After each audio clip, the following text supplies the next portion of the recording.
नमस्कार, मी तुषार माळी. देशकालच्या आजच्या भागामध्ये आपलं सर्वांचं खूप खूप स्वागत. केरळच्या एका छोट्या गावात जन्मलेला एक 8 वर्षाचा मुलगा आपल्या सर्वस्वाचा त्याग करून एका प्रवासाला निघतो. आणि हा प्रवास एक यती, दंडधारी संन्यासी, स्तोत्रकर्ते, भाष्यकार, एक कुशल संघटक, आचार्य आणि जगद्गुरू असा पूर्ण होतो, तोही वयाच्या 32व्या वर्षापर्यंत. हे लोकोत्तर महापुरुष म्हणजेच गुरु परंपरेतील एक तेजस्वी विभूती, सनातन वैदिक धर्माचं पुनरुत्थान करणारे श्रीमद आद्य शंकराचार्य. आज आद्य शंकराचार्यांच्या जयंतीनिमित्त या विशेष भागामध्ये आपण बोलणार आहोत त्यांचं चरित्र, त्यांची शिकवण, त्यांचं तत्त्वज्ञान आणि त्यातून आपल्याला घेण्यासारखा बोध याबद्दल. आणि यासाठी आज आपल्यासोबत आहेत संस्कृत आणि भारतविद्येच्या तज्ज्ञ विदुषी सुचेताताई परांजपे. नमस्कार. ताई, खूप खूप स्वागत तुमचं. जसं मी म्हटलं की आजचा आपला विषय आहे की ती एक प्रकारे आपली एक आदरांजलीच असणार आहे अगदी खरं आहे. आचार्यांना. पण त्याच्या आधी मी खऱ्या खऱ्या श्लोकांनी त्यांना आदरांजली वाहू नक्की इच्छिते. नक्की. आणि तो श्लोक असा आहे की वेदार्थशास्त्र विद्यानाम आलयम करुणालयम नमामि भगवत्पादम शंकरम लोकशंकरम. लोकशंकर म्हणजे सगळ्या जगाचं कल्याण करायला आलेले जे शंकराचार्य आहेत.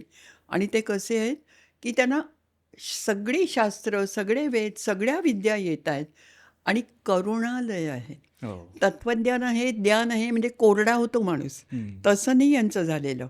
तर अशा शंकराचार्यांना तुमच्या सगळ्यांच्याच वतीने मी नमस्कार करते.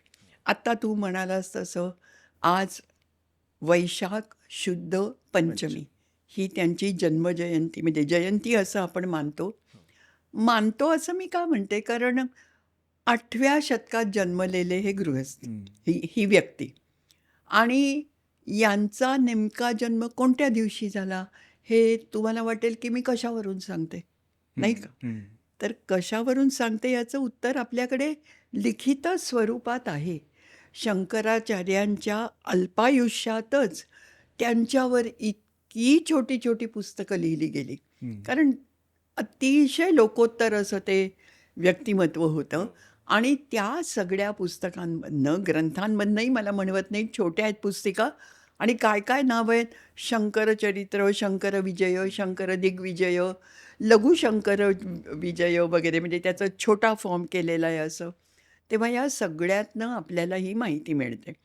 एक गोष्ट 100% नक्की की शंकराचार्य हे 8व्या शतकात, म्हणजे 7व्या शतकाच्या अगदी उत्तर भागात झाले असं आपल्याला म्हणता येईल. हो. एक कोणीतरी बंगाली गृहस्थ आहेत, त्यांनी शंकराचार्यांची कुंडली तयार केली त्यांच्या गुणांवरनं आणि सांगितलं की इसवी सन 674 त्यांचा जन्म झाला. माझा ह्या विषयाचा अभ्यास नाही, पण तरीसुद्धा 7व्या शतकाच्या शेवटी ते आले हे आपल्याला मान्यच करावं लागतं. जन्माबद्दल बोलायचं, आणि तू आत्ता आधीच सुरुवातीला सांगितलंस, केरळच्या अलवाई नदीच्या काठावरचं कालटी नावाचं गाव, छोटंसं गाव. म्हणजे मी मुद्दाम सांगते की 74 साली मी त्या गावाला गेले होते. बरं. अशी शांत नदी, एक छोटंसं झोपडी वजा आश्रम, असं काहीतरी त्याचं रूप होतं. आणि त्या नदीत पाय सोडून बसल्यावर मला असं वाटलं की खरोखर शंकराचार्यांच्या पदस्पर्शाने पावन झालेली ही नदी आहे. मला हे कळतं बरं का की ते पाणी केव्हाच वाहून गेलं, पण तरी एक आपल्याला छान वाटतं ना, तसं मला वाटलं. पण 40 वर्षानंतर मी गेले, कोचीनचा तिथे एअरपोर्ट झाला आहे कालटीला. सगळं रूप बदललं, पण शंकराचार्यांचा मठ तिथे आहे. आता तो मोठा बांधलेला आहे, तो भाग वेगळा, पण त्यांनी शंकराचार्यांचं अस्तित्व जपलंय, इनफॅक्ट जास्त महान केलंय असं मला तिथे वाटलं. तू आत्ता सांगितलंसच की केरळमध्ये जन्मलेला एका नंबूद्री ब्राह्मणाचा मुलगा, अत्यंत ज्याला आपण आजकालच्या भाषेत चाइल्ड प्रॉडेजी वगैरे म्हणतो. हो. म्हणजे उपजतच ह्या लोकांना इतकं ज्ञान असतं, की कसं त्यांना हे येतं हेच आपल्याला कळत नाही. हो. तर वयाच्या 3ऱ्या वर्षीच त्यांनी त्यांना मल्याळम शिकवायला एका गुरुकडे पाठवलं, म्हणजे सगळं येऊ दे. हं, हं. त्यांचं 3ऱ्या वर्षी ते सगळं शिकवून झालं भाषा, मल्याळम. मग त्यांच्या लक्षात आलं, की हा मुलगा काही इतरांसारखा नाही. हं. मग त्यांनी ठरवलं, म्हणजे त्याच्या वडिलांनी, शिवगुरू, की आपण ह्याचं 5व्या वर्षी उपनयन करू. उपनयन म्हणजे काय? गुरुकडे नेणे आणि हो. गुरुकुलात सुपूर्द करणे मुलाला, किंवा खरं म्हणजे मुलीला सुद्धा, बरं का. हं, हं. हं. पण दुर्दैवाने ते आधीच गेले. पण शंकराचार्यांच्या आईची जिद्द पहा. ती म्हणाली, "तुझ्या वडिलांची इच्छा मी पूर्ण करीन, कारण तू खरोखरच अतिशय वेगळा मुलगा आहेस." हं. आणि म्हणून तिने त्यांचं 5व्या वर्षी उपनयन करवलं. काका, मामा कोणाकडनं तरी करवलं आणि ते रीतसर जायला लागले. आता एक श्लोक आहे गमतीचा. तो पण मी मुद्दाम म्हणून हं. दाखवते. अष्टवर्षे चतुर्वेदान, द्वादशे सर्व शास्त्रविद, हं. षोडशे कृतवान भाष्यम, शेवटची ओळ वाईट आहे, द्वात्रिंशे मुनिरभ्यगात. हो. म्हणजे 8व्या वर्षी यांचे 4ही वेद शिकून झाले. हं. ज्या वयात सर्वसाधारण मुलांचं उपनयन होतं हो. 8व्या वर्षी, आजही आपण करतो, त्या वयात त्यांचे 4ही वेद शिकून झाले. हं. मग आता काय करायचं? म्हणजे जितका माणूस बुद्धिमान, त्याच्या बुद्धीची भूक भागण्यासाठी त्याला आणखीन आणखीन शिकवायला लागतं. हो. मग त्यांनी असं ठरवलं, की आपण आता गुरुच्या शोधात कुठेतरी गेलं पाहिजे. त्यांना तो शोधही लागला आणि त्याच्यासाठी मग गमतीच्या गोष्टी आहेत, की त्यांना संन्यास घ्यायचा होता. हो. आई कशी परवानगी देईल? हं. एकुलता एक नवसा सायासानी झालेला मुलगा, त्यात त्याचा पिताही नाही, हं. मग तिला कोण उरलं? हो. मग शंकराचार्यांनी असं केलं, की मगरीनी पाय धरलाय माझा असं दाखवलं आणि आईला म्हणाले, की मी या मगरीला परत जाऊ म्हणू म्हणू शकतो, की परत जातो आणि ती पाय सोडेल माझा. हं. पण जर तू मला संन्यास घ्यायला परवानगी दिलीस तरच. हं. आई बिचारी घाबरली. मुलगा संन्यासी का होईना पण सुखरूप आहे हे बघून ती म्हणाली, "बरं ठीक आहे." लगेच ते बाहेर हो. आले. हं. हा एक प्रसंग मुद्दाम सांगण्यासारखा असा, कारण मला ह्याच्यात 2 गोष्टी दिसतात. एक तर संन्यास घेण्याची इच्छा किती लहान वयात आहे हं. आणि दुसरं म्हणजे आईवर किती प्रेम आहे. आई नको म्हणाली असती तर त्यांनी ते केलं नसतं. हं. हे त्यांचं मातृप्रेम आपल्याला पुढे त्यांच्या स्तोत्रातनं पण दिसून येणार आहे. हो. पण मग ते आपल्या गुरुच्या शोधात, आता लक्षात घ्या, कोचीन, सध्याच्या कोचीन जवळचं काल्टी हे गाव. शोध त्यांचा गुरु कुठे गेला होता? ओंकार मांधाता, ओंकारेश्वर ज्याला हं. आपण आता म्हणतो, मध्य प्रदेश, नर्मदेच्या काठी. हो. तिथपर्यंत ते कसे गेले असतील? हं. चालतच ना. हो. गरीब मुलगा आहे, त्याच्यासाठी काही घोडे, गाड्या वगैरे काही नाही आहे. मग चालत ते तिथे गेले आणि तिथे त्यांनी त्यांच्याकडून दीक्षा घेतली. गोविंदपाद असं हं. त्यांचं नाव आहे. त्यांच्या लगेच लक्षात आलं, की हा मुलगा फार वेगळा आहे. हं. आणि ते म्हणाले, "चल मी तुला लगेचच शिकवायला लागतो." आणि आता वेद तर शिकलेलेच आहेत. हं. मग वेदावरची इतर सगळी पुस्तकं, म्हणजे वेदांग ज्याला म्हणतो, किंवा इतर जी सगळी शास्त्रं आहेत, हं. कौटिल्याचं अर्थशास्त्र म्हणा किंवा आणखीन काही निरुक्त म्हणा, हे सगळं त्यांनी त्याला शिकवायला सुरुवात केली, जे त्या वयाच्या इतर मुलांना शिकवलं जात नव्हतं. नव्हतं. हं. द्वादशे 12व्या वर्षी त्यांचं तेही शिकून झालं. हो. मग ते म्हणाले, "तू आता असं कर, तुझं वय विसरून जा हं. आणि तू काशीला जा." हं. हं? आणि काशीला जाऊन तिथे त्या घाटावर उभं राहून तू आपल्या धर्माचं, ज्ञानाचं, शास्त्राचं प्रवचन द्यायला सुरुवात कर. प्रवचन म्हणजे बोलणे. हं. आपण आता प्रवचन शब्द वेगळ्या अर्थाने वापरतो, पण तू भाषण द्यायला सुरुवात कर, हं. असं म्हणावं तर. आणि खरंच ते गेले काशीला. आता पुन्हा पहा, हं, ओंकार मांधाता कुठे आहे? तुम्ही कोणी प्रवास केला असेलच, त्यांना माहिती आहे. आणि काशी कुठे आहे? हो. परत गेले आणि तिथे गेल्यावर 16 वर्षाचा मुलगा आहे. त्यांनी 12 वर्षाचा मुलगाच म्हटलं पाहिजे. हो. तिथे घाटावर उभं राहून त्यांनी चक्क कोणी ऐको न ऐको, एखादा माणूस येवोत नाही तर 10 माणसं येवोत, ते आपलं बोलत राहायचे. हं. कोणाच्या तरी कानं आणि लगेचच लोकांना कळलं, की हा लोकोत्तर माणूस आहे आणि गर्दी व्हायला लागली तिथे. हो. एक गंमत सांगते. शंकराचार्य कसे आपल्या आयुष्यात आहेत आणि त्याच्यासाठी आपण आपल्या अनेक थोर नेत्यांचेही आभार मानले पाहिजे. हं. 4 वर्षापूर्वी मी काशीला गेले. ते कॉरिडॉर झाला ना, हो. त्याच्यानंतर पहिल्यांदा. पाय टाकल्यावर म्हणजे त्या देवळामध्ये पाय टाकल्यावर पहिलं काय दिसलं असेल मला? हं. पहिल्या चौकाला नाव दिलंय शंकराचार्य प्रांगण. हं. म्हणजे त्यांची जी स्मृती आहे, त्यांचा जो आदर आहे, तो आताच्या लोकांनी अजूनही ठेवला आहे. हो. त्याचा मला फार आनंद झाला. आणि इथे शंकराचार्य भाषण देत असताना, प्रवचन करत असताना, इतर अनेक मग त्यांना अनुयायी यायला लागले, हं. शिष्य यायला लागले. हो. साहजिकच आहे ना. सुधन्वा नावाचा जैन राजा होता. मुद्दाम सांगतेय जैन, कारण तो या त्यांच्या प्रवचनांनी इतका प्रभावित झाला, की हं. आपलं तत्त्वज्ञान बाजूला ठेवून तो शंकराचार्यांबरोबर सर्वत्र पुढे गेला. हो. आपलं सैन्य म्हणजे त्यांना कुणाशी युद्ध करायचं नव्हतं. एकतर असं असतं, आपण आजूबाजूला बघतोय, युद्ध ही शस्त्रांनी होतात. हं. शंकराचार्यांचा दिग्विजय हा शास्त्राने केलेला आहे. हो. हा मोठा फरक त्यांच्यामध्ये आहे आणि त्या प्रत्येक वेळेला सुधन्वा आणि त्याचे लोक यांच्या रक्षणासाठी म्हणा, मदतीसाठी म्हणा, सोबतीसाठी सतत असत. आणि मग त्यांच्या लक्षात त्यांना तिथे व्यास भेटले असं सांगतात. एक चांडाल आला हं.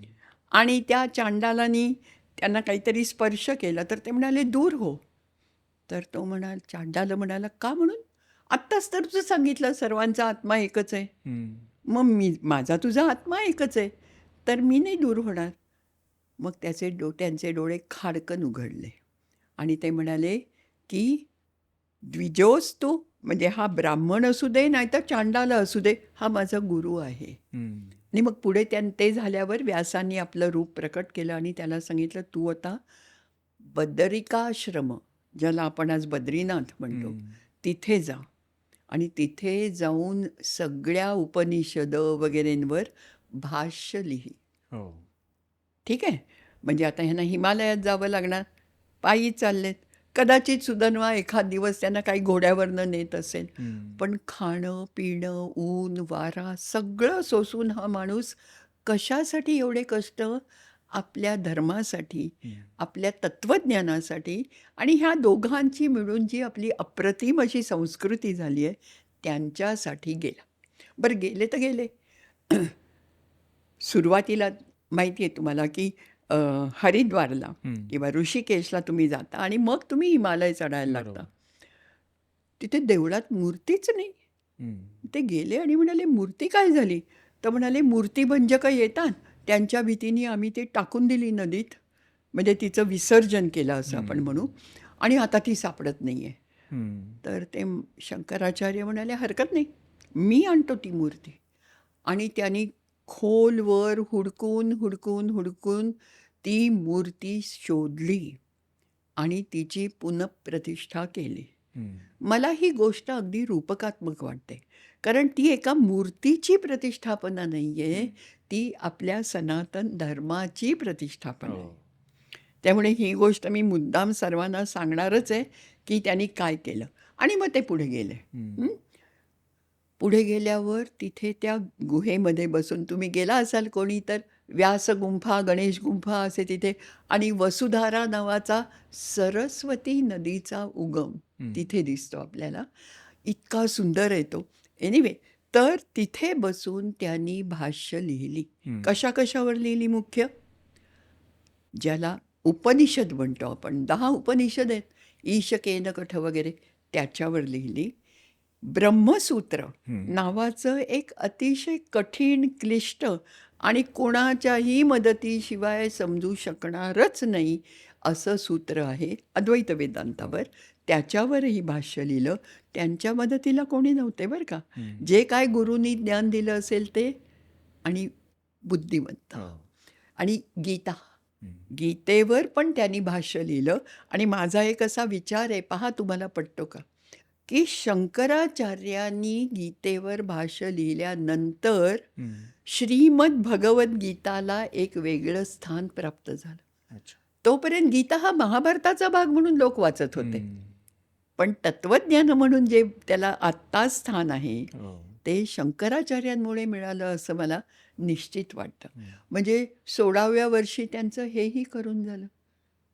सो ज्ञानाचा जो त्यांचा मार्ग आहे तो जवळजवळ पूर्ण झाला, नाही का.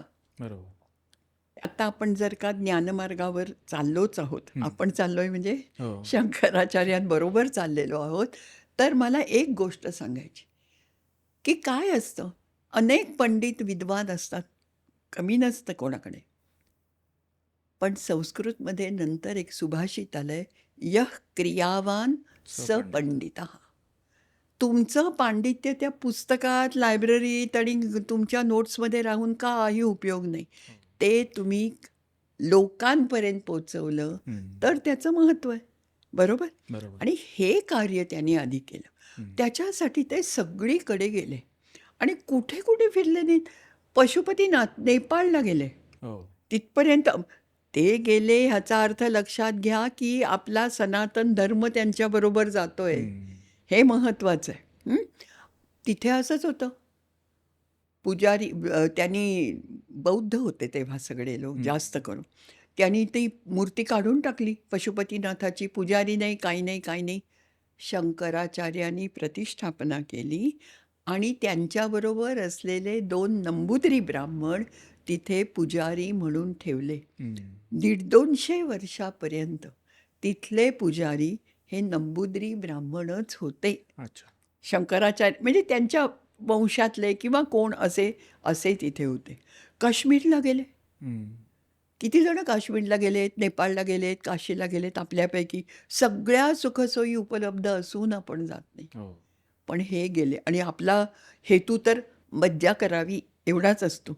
यांचा तर उदात्त हेतू आहे. काश्मीरला आजसुद्धा, श्रीनगरला गेला आणि कितीही आतंकवाद असो, आणखीन काय हल्ले असो, तामकं असो, श्रीनगरमधली जी मोठी टेकडी आहे त्याचं नाव शंकराचार्य हिल.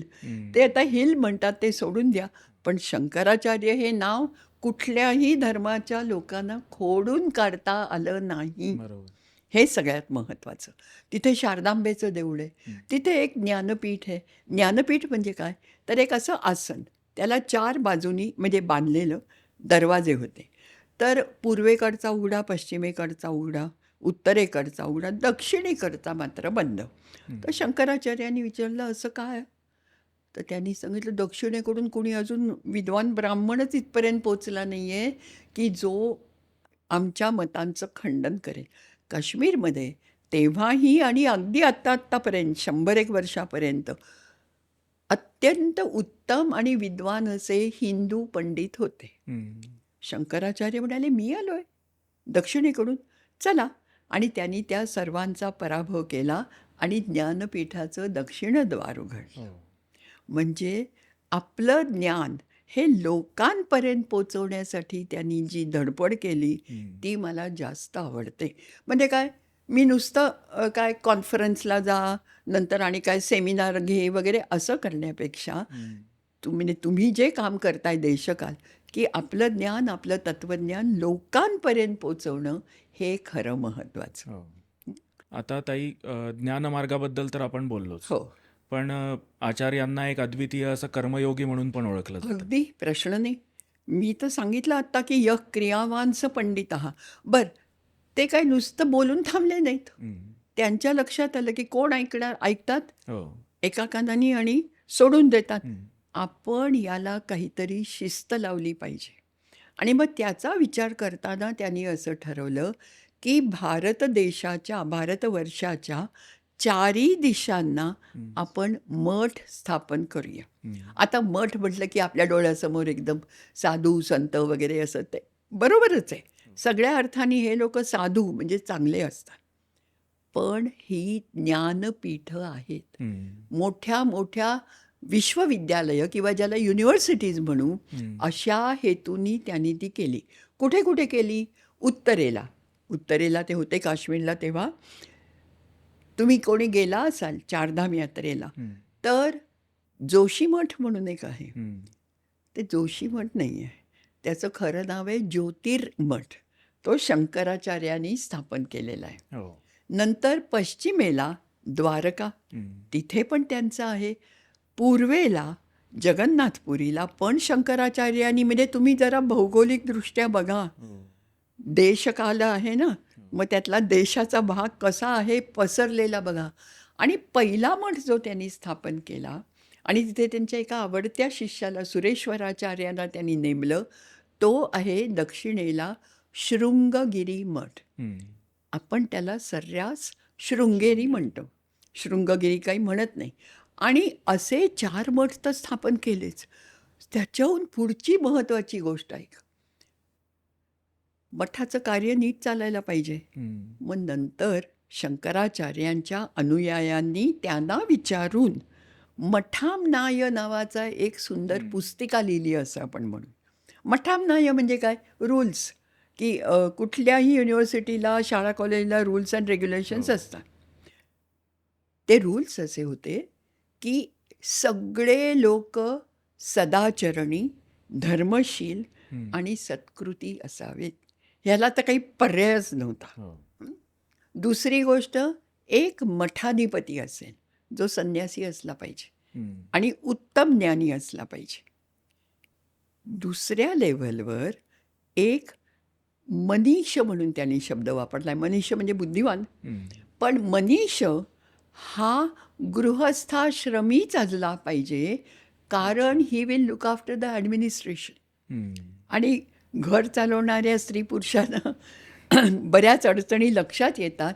म्हणून म्हणजे मला काय वाटतं, आत्ताच्या युनिव्हर्सिटीजमध्ये तुम्ही जसं एक vice chancellor who looks after the academics आणि एक registrar who looks after the administration, exactly तशी यांनी व्यवस्था घालून दिली. इतकंच नव्हे, त्यांनी सांगितलंय एखादा मठाधिपती जर का त्याच्या कामात चुकला किंवा त्याचं काहीतरी निमित्ताने तो वेड्यासारखा वागला, काढून टाका. म्हणजे माणसं ही नेहमी चांगलीच पाहिजेत. आणि हे त्यांचं कर्ममार्गाचं मला खूप आवडतं, की माझ्यानंतरही माझं काम कसं चालू राहील. आपण पाहतो आजसुद्धा शृंगेरी वगैरेचे मठ प्रसिद्ध आहेत आणि लोक तिथे जातातही. तेव्हा आणि नंतर तर ठिकठिकाणी शंकर मठ निघाले, पण हे शंकराचार्यांनी प्रस्थापित केलेले. आता विषय निघाला म्हणून मला आठवलं की सुरेश्वराचार्यांचा आपण उल्लेख केला, तर तो जो एक प्रसिद्ध शास्त्रार्थ जो झालेला आहे त्याबद्दल थोडं. अगदी जरूर. मला पण ती गोष्ट फार आवडते. एक काय आहे, शंकराचार्यांचं मी तत्त्वज्ञान कदाचित पुन्हा सांगीन, पण अद्वैत तत्त्वज्ञान हे त्यांनी मुख्य आपल्याला शिकवलं. अद्वैत म्हणजे काय, तर उपनिषदांमध्ये बृहदारण्यक उपनिषदामध्ये हे तत्त्वज्ञान येतं. अनेक ठिकाणी येतं, पण याज्ञवल्क्यांनी ते तिथे अतिशय सुंदर सांगितलं आहे. आणि या उपनिषदामध्ये असं सांगितलं आहे की प्रत्येक जीवमात्राच्या ठायी असलेला आत्मा, मग तुम्ही त्याला प्राण म्हणा, श्वास म्हणा, जीव म्हणा, आम्ही त्याला आत्मा म्हणतो. आणि हे जग ज्यापासून निर्माण झालं ते अत्यंत अनंत असं ब्रह्म, हे दोन्ही एकच आहेत. त्याच्यात द्वैत म्हणजे दुजा भाव नाही. आत्मा हा त्या ब्रह्माचाच एक अंश किंवा आविष्कार आहे.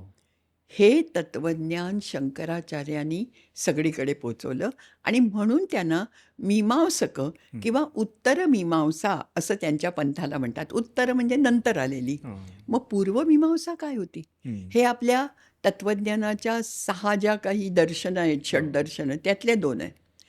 त्याच्यात कर्ममार्गाला महत्त्व होतं, इतकं की त्यांचा पहिला श्लोक आहे जैमिनीचा, वेदाही यज्ञार्थमभिप्रवृत्ता. वेद का लिहिले गेले, तुम्ही यज्ञ करताना ते वापरता म्हणून. तसं काही नसावं, पण ही पूर्वमीमांसा सांगणारे माहिष्मती नदीच्या काठावर हम्म. एक प्रकांड पंडित होते आणि त्यांचा प्रचंड मोठा असा अनुयायांचा एक संघ पण होता. हम्म.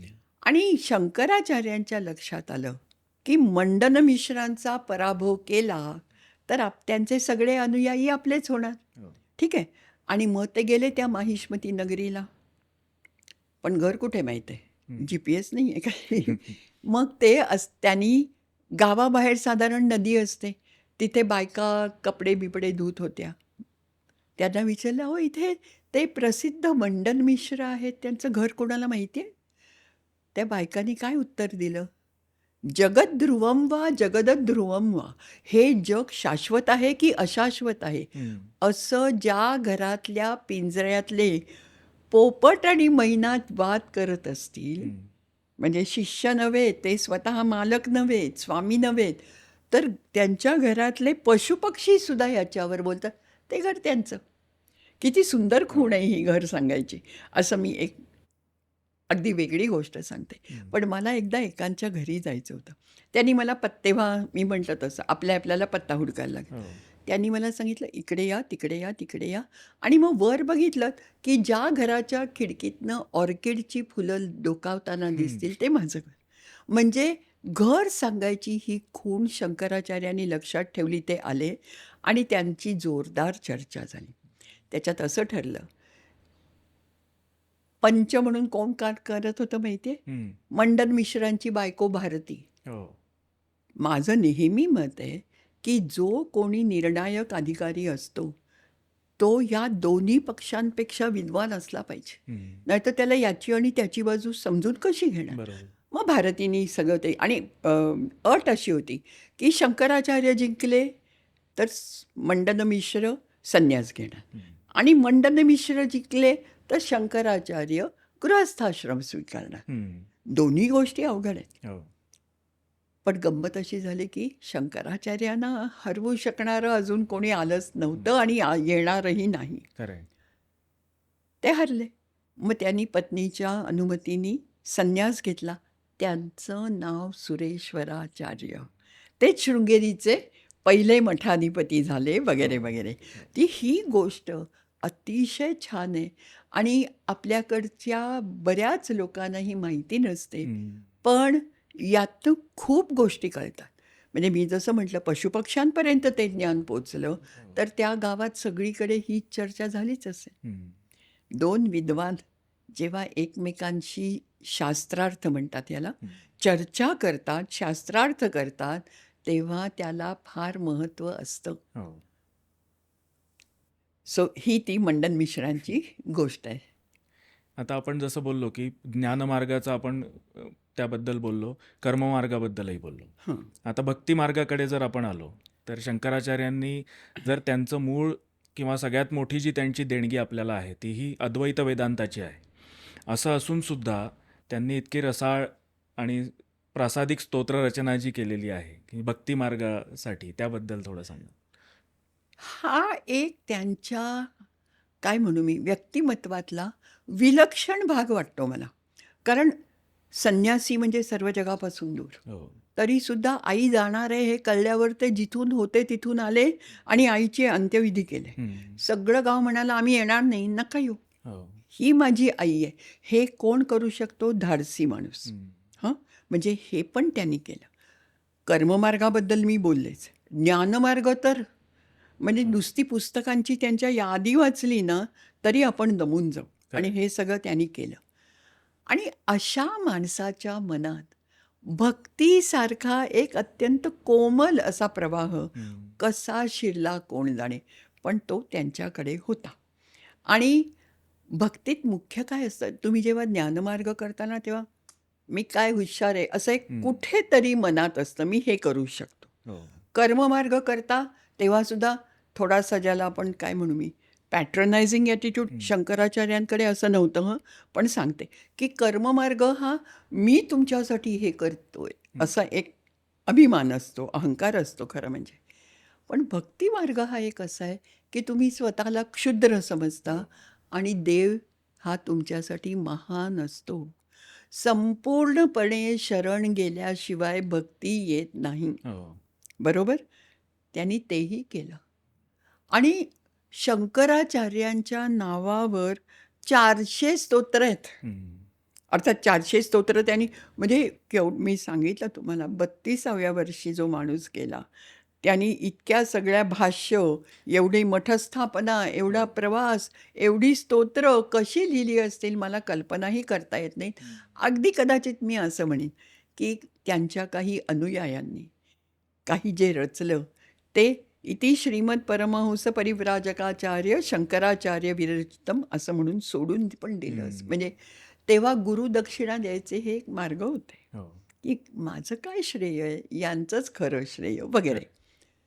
पण त्यांनी जी स्तोत्र रचली त्याच्यातलं महत्त्वाचं असं आहे, की तेव्हा त्यांच्यातला जो उग्र ज्ञानी आहे तो बाजूला जातो. हं. जो ॲक्टिव्ह कर्म करणारा आहे, काय म्हणू मी, कार्यकर्ता, तोही काहीसा पार्श्वभूमीला जातो. हं. आणि एक अगदी खरं सांगू का, आपल्याकडे जसा वारकरी पंथ आहे ना, हो.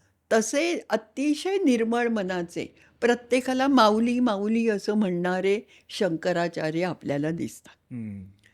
इतके की त्यांच्या ह्याच्यात लीनता तर आहेच. म्हणजे मी म्हटलंच, भक्ती हो. म्हणजे तुम्हाला शरण गेल्याशिवाय पुढे जाताच येत नाही. त्याच वेळेला प्रत्येक स्तोत्राला एक लय आहे, हं. एक गेयता आहे. हो. आणि ही गेयता असल्यामुळे ती स्तोत्र आपण सहज म्हणतो. हो. भजगोविंदम भजगोविंदम भजगोविंदम मूढमते. कुणाला माहीत नाही हे स्तोत्र? हं. सगळ्यांना माहिती असतं. किंवा कुठलंही माझं जे आवडतं स्तोत्र आहे देव्यपराध क्षमापद स्तोत्र. कुपुत्रो जायेत क्वचिदपि कुमाता न भवती. ते आपल्या देवीला सांगतात, अगं मी तर वाईटच आहे, पण तू आई आहेस ना, मग तू मला माफ केलं पाहिजेस. हो. हे बोलायला इतकं त्यांचं देवीशी जी जवळीक आहे ती आपल्याला भावते. हं. बरोबर आहे ना? आम्ही ओंकारेश्वरला गेलो तेव्हा बाहेर पडल्यावर देवळातनं एक नर्मदेवर मोठा पूल बांधलेला आहे.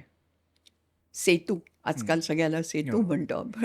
तर त्या सेतूवरनं जाताना मी माझ्याबरोबर माझा नवरा होता, त्याला म्हटलं, "चल आपण नर्मदाष्टक म्हणूया." आम्ही रोज म्हणतो. हं. हं. आणि आश्चर्याची गोष्ट अशी, की नर्मदाष्टक तिथल्या एकेका खांबावर एक एक श्लोक कोरलेला आहे अरे वाह! त्या सेतूवर. हं. आणि ते सुद्धा किती सुंदर आहे. मी एक ओळ म्हणून दाखवू? हं. हं. हो. सबिंदू सिंधू सस्खलत तरंग भंग रंजितम. अर्थ कळला नाही तरी तुम्हाला एक नदी वाहतीये असा भास होतो. खरं आहे. आणि या गेयतेमुळे त्यांनी काय काय लिहिलं, एक त्यांच्या नावावर खपवतात ती गोष्ट स्तोत्र. मी त्यातलं पण एक गंमत सांगते तुला. सवर्णमाला स्तोत्र, सॉरी सुवर्णमाला स्तोत्र. हं. तर मला पहिल्यांदा वाटलं, मी पण लहान होते तेव्हा मला काही एवढं माहिती नव्हतं. सुवर्ण म्हणजे सोनं. सोनं. आणि त्यांचं एक कनकधारा स्तोत्र वगैरे प्रसिद्ध आहे म्हणून मला वाटलं हे पण सुवर्ण तसं काहीतरी. तसं नाही आहे. सुवर्णमाला हं. म्हणजे आपली जी अ, आ, इ, ई वगैरे वर्णमाला आहे, अच्छा. त्यातल्या प्रत्येक अक्षरांनी सुरू होणारा 53 का 54 श्लोकांचं हे स्तोत्र आहे. हं. शंकराचार्य असलं काही करणार नाहीत. हं. नाहीत. म्हणजे त्याच्यात मला आठवतं आता भेंड्या खेळताना ल हे अक्षर कधी गाणंच काहीच सुरू होत नाही. हो. मग तेव्हा आम्ही म्हणायचो ल हे अक्षर 34वे मराठी भाषेत कोणीतरी केलेलं होतं. तसं याच्यात सुद्धा लादीर न भवती श्लोक हा, कुठलाही श्लोक ळनी सुरू होत नाही. हं. हे शंकराचार्यांचं नाही हे आपल्याला सहज कळतं. बरोबर. शांकर स्तोत्र रत्नावली नावाचं एक पुस्तक आहे. हं. ते मला असं वाटतं प्रत्येकाने आपल्या संग्रही ठेवावं. हं. आणि नुसतं ठेवावं नाही. जसं मी आत्ता सांगितलं की यः क्रियावांस पंडिता. अरे अन्नपूर्णा देवीवर त्यांनी इतकं सुंदर छोटंसं स्तोत्र रचलं आहे. हं. मी आत्ता सांगितलं ना, मी काशी विश्वेश्वरला गेले, देवळात त्यात गेलेच, पण माझ्याबरोबरच्या लोकांना मी सांगितलं मला अन्नपूर्णेचं मंदिर पाहायचं. हं. कारण तिथे बसून त्यांनी ते स्तोत्र रचलेलं आहे. आणि ते सुद्धा इतकं छान आहे. भिक्षांदेही कृपावलंबन करी माता अन्नपूर्णेश्वरी. का माझ्या लक्षात राहिलं हे? हं. मी हुशार आहे किंवा माझी स्मृती ग्रेट आहे म्हणून नाही. त्याच्यातली जी गेयता आहे ती फार महत्त्वाची. आणि दुसरी एक महत्त्वाची गोष्ट, किती लोकांनी ब्रह्मसूत्र वाचलंय? मी पण नाही वाचलंय हं. मग ब्रह्मसूत्रावरचं शांकर भाष्य किती लोकांनी वाचलंय? नाही. कोणी वाचलेलं नसतं. मग जनसामान्यांपर्यंत जर तुम्हाला पोचायचं असेल तर त्यांना जे हवं तेही द्यायला हवंच ना. हो. आणि स्तोत्र किंवा ज्याला आपण आजकाल सगुण भक्ती म्हणतो, ती सर्वसामान्य लोकांकडे असते. म्हणजे शंकराचार्यांना समाजाची आणि माणसांची नस पकडली होती आपण म्हणतो ना. त्यांना नक्की माहीत होतं की या लोकांना काय दिलं पाहिजे. ज्यांना ज्ञान पाहिजे माझं भाष्य वाचा, ज्यांना कर्म पाहिजे मठामध्ये या तुम्ही, ज्यांना भक्ती करायची आहे, स्तोत्र वाचा. मी तर तुम्हाला सगळ्यांना आज सांगणार आहे, आज शंकराचार्य जयंती आहे. कुठलंही एक स्तोत्र तुमच्या आवडीचं निवडा आणि रोज फक्त एक कडवं म्हणा त्या स्तोत्रातलं हो. रोज. हां, मग दुसऱ्या दिवशी दुसरं. आता समजा अन्नपूर्णा, तर त्याच्यात 6 का 7 फक्त आहे. रोज तुम्ही रिपीट करत म्हणा आठवडाभर. 4 आठवड्यांनी तुम्हाला ते पाठ झालेलं असेल. आणि हीच खरी शंकराचार्यांना श्रद्धांजली आहे, हो. नाही का? खरं आहे. जसं भगवान श्रीकृष्णांनी भगवद्गीतेत सांगितलं आहे की जेव्हा जेव्हा धर्माला ग्लानी येते तेव्हा मी अवतार घेऊन धर्माची पुनर्स्थापना करेन. बरोबर. तर तेव्हाचं जे एकंदर रूप होतं सनातन वैदिक धर्माचं, तर आपल्याला असंच म्हणावं लागेल की तेव्हा काहीशी ग्लानी आली होती, कारण पंथ अपपंथांमध्ये खूप भेद होते. काहीशी नाही, भरपूर ग्लानी आली होती. हो. काय झालं होतं, अशोक वगैरेंनी जेव्हा बौद्ध धर्म स्वीकारला, तर जो राजाचा धर्म यथा राजा तथा प्रजा, मग प्रजा म्हणायची आम्ही पण बौद्ध. म्हणजे त्यांना त्यातलं काही कळो न कळो ते सगळे बौद्ध व्हायचे. इनफॅक्ट तत्कालीन काही ग्रंथांमध्ये असे उल्लेख आहेत की हे लोक बौद्ध कसे करायचे, तर सशिष्याः संघाः, भरपूर शिष्य घेऊन ते राजाच्या दरबारात जायचे आणि म्हणायचे तू आजपासून बौद्ध झालास. पण तेव्हा धर्म ही कल्पना आजच्या इतकी रिजिड आणि स्ट्रॉंग नव्हती. ठीक आहे, बौद्ध तर बौद्ध असं पण थोडंसं होत होतं. कदाचित राजाच्या लेवलला त्याला कळत असेल, सामान्य प्रजेला काही कळत नव्हतं. आणि मग ते बौद्ध व्हायला लागल्यावर आपल्याला माहिती आहे अनुराधपूर वगैरे म्हणजे श्रीलंकेपर्यंत ते गेले होते. तेव्हा शंकराचार्याच्या लक्षात आलं सांप्रदायिकता ज्याला म्हणतो, शैव, वैष्णव, गाणपत्य, शाक्त, मी नुसते हे महत्त्वाचे पंथ सांगते. शिवाय बौद्ध आणि जैन हे धर्म, ज्याला रामदासांनी म्हटलंय मतमतांचा गलबला, इतकी वेगळी वेगळी मतं की त्याचा त्रास, केऑस, गलबला म्हणजे त्याचा नुसता गोंधळ उडाला होता. त्या वेळेला आपला धर्म किती श्रेष्ठ आहे हे सांगून त्या मार्गावर आणणं हे काम शंकराचार्यांनी केलं. आणि हे करताना कधीही तो दुसरा धर्म आहे ना तो वाईट आहे असं कधीही म्हणालेले नाहीत. हे फार महत्त्वाचं आहे, विशेषतः सध्याच्या युगात. तर हे आपण पाहिलं पाहिजे की त्यांनी औचित्य पण साधलं आणि लोकांना योग्य मार्गावर पण आणलं. आणि म्हणून शंकराचार्य हे, काय सांगू तुला, माझ्या घरात तू कधी आलास की बघ, दारावर गणपतीचा फोटो आहे आणि आत शिरल्यावर शंकराचार्यांचा आहे. आणि मला दरवेळेला त्यांच्याकडनं काहीतरी स्फूर्ती मिळते, काहीतरी करावंसं वाटतं. इतर काही नाही तर आपण निदान त्यांची स्तोत्र वाचूया. मी उपनिषद भाष्य वाचते त्यांची. तो तुम्ही पण काहीतरी करा. य क्रियावान, ही क्रिया करा, म्हणजे मग कर्ममार्गाने जाता जाता. आणि स्तोत्र म्हणजे भक्ती मार्ग पण झाला. गीतेमध्ये हे तिन्ही मार्ग सांगितलेत, कर्म, भक्ती, ज्ञान. तेव्हा मग तुम्हाला आपोआप ज्ञान होईल आणि शंकराचार्यांना खरी आपण आदरांजली वाहू शकू. अगदी खरं आहे ताई. आजकाल समाजामध्ये असा समज आहे, आजची जी तरुण पिढी आहे ज्यांना जेन झी असं पण म्हणतात, त्यांना असं वाटतं की अध्यात्म, तत्त्वज्ञान या सगळ्या गोष्टी ज्या आहेत या म्हाताऱ्या लोकांनी करण्याच्या आहेत आणि आमच्यासाठी त्या नाहीत. तर आद्य शंकराचार्यांचं चरित्र जे आहे किंवा त्यांची जी शिकवण आहे ती आजच्या पिढीसाठी कशी रेलिव्हंट आहे याबद्दल काय सांग? सगळ्यात पहिली गोष्ट सांगू, शंकराचार्यांचं वय लक्षात आलंय का तुमच्या? हम्म. त्यांनी कोणत्या वयात तत्वज्ञान शिकलं हो. आणि लोकांना शिकवलं? त्यांनी कोणत्या वयात भक्ती केली आणि लोकांसाठी स्तोत्र लिहिली? एवढं जरी तुम्ही पाहिलं तरी तुमच्या लक्षात येईल की लहान वयाचा आणि ज्ञान, भक्ती, तत्वज्ञानाचा संबंध नसतो. तुमची मानसिकता कशी आहे त्याच्यावर सगळं अवलंबून असतं. बरोबर. बरोबर आहे? म्हणजे मला त्याच्यापासून काय मिळणार? हा जो नव्या पिढीला पडलेला प्रश्न आहे, तो शंकराचार्यांचं नुसतं चरित्र, मी तत्वज्ञान म्हणत नाही, चरित्र वाचलत ना तरी तुम्हाला कळेल की तुम्हाला काय काय मिळू शकतं आणि तुम्ही काय करू शकता. एक लक्षात घे की तुम्ही काही करा, ITत जा, डॉक्टर व्हा, आणखीन काय करा, भलतं कर, वाटेल ते काम करा. शेवटी तुम्हाला काय हवं असतं? शांती. आयुष्यात अगदी मी समजा 90 वर्षाची झाले, मला 2 कोटी 5 कोटी माझी धाव त्याच्या पलीकडे नाही जाणार, पण त्याच्या पलीकडे काही नको आहे आपल्याला. शांती हवी आहे. आणि ही शांती मिळवायची असेल तर आता पहा ना, किती तरुण मुलं योग करतात, मेडिटेशन उर्फ ध्यान करतात. का? कारण त्यांना शांती हवी आहे. तेव्हा शंकराचार्यांचा जो मार्ग आहे, ज्याच्यात मी तर म्हणेन हा त्रिवेणी संगम आहे. त्रिवेणी म्हणजे जसं प्रयागराजला गंगा, यमुना, सरस्वती, तसं ज्ञान, भक्ती आणि कर्म या तिघांचा हा उत्तम संगम आहे. त्याचा तुम्ही नक्की लाभ घ्या आणि त्या मार्गावर पावलं टाका. ताई, आज तुम्ही आलात आणि आम्हाला इतकी सुंदर माहिती करून दिली शंकराचार्यांच्या चरित्राबद्दलही, त्यांचं जे तत्त्वज्ञान आहे आणि त्यातली जी शिकवण आहे ती पण इतक्या सोप्या भाषेत आम्हाला विशद करून सांगितली. याबद्दल आपले खूप खूप आभार. बरोबर आहे. पण मी एकच बोलते. हो. हां, गोष्ट अशी आहे की आज शंकराचार्य जयंती आहे.